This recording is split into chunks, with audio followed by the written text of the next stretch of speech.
Hello, this week I'm installing a solid oak floor onto concrete.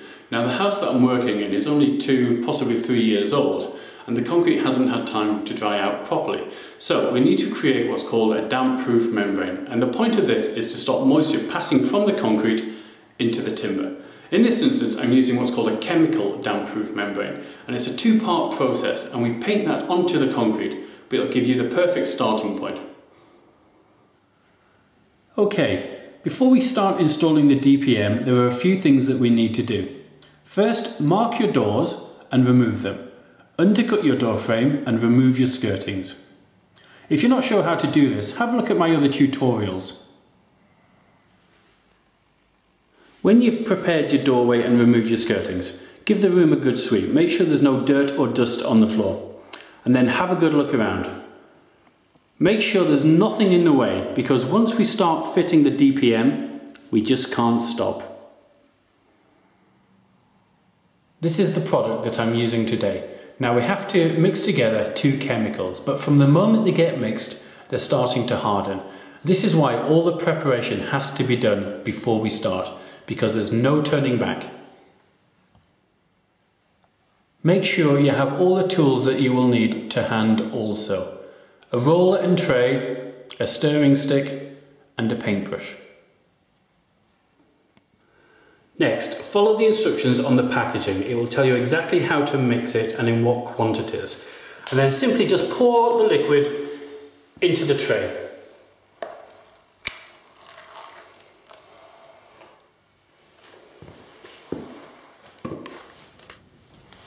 I always find it easier to do these bits first.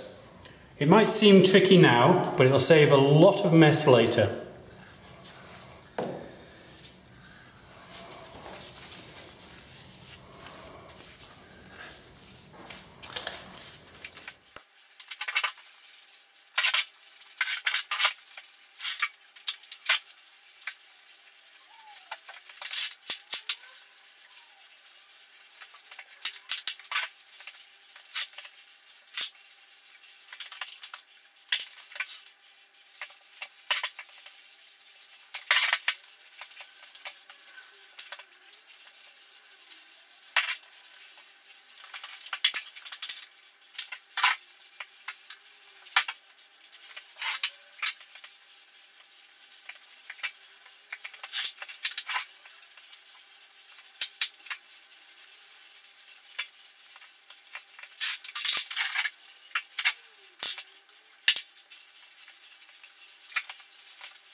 Okay, so that's the first coat of damp-proof membrane.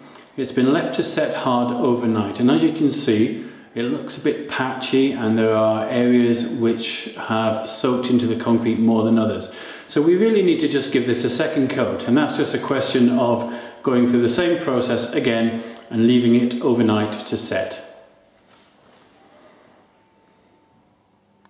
Now that's the second coat of damp-proof membrane installed. Now I've left it overnight to harden, and I've come back this morning to find it's looking much healthier. There's not nearly as many dry patches, it's a lot more even, and it's a very good starting point to fit a solid timber floor to. But I'll show you how to do that in another tutorial.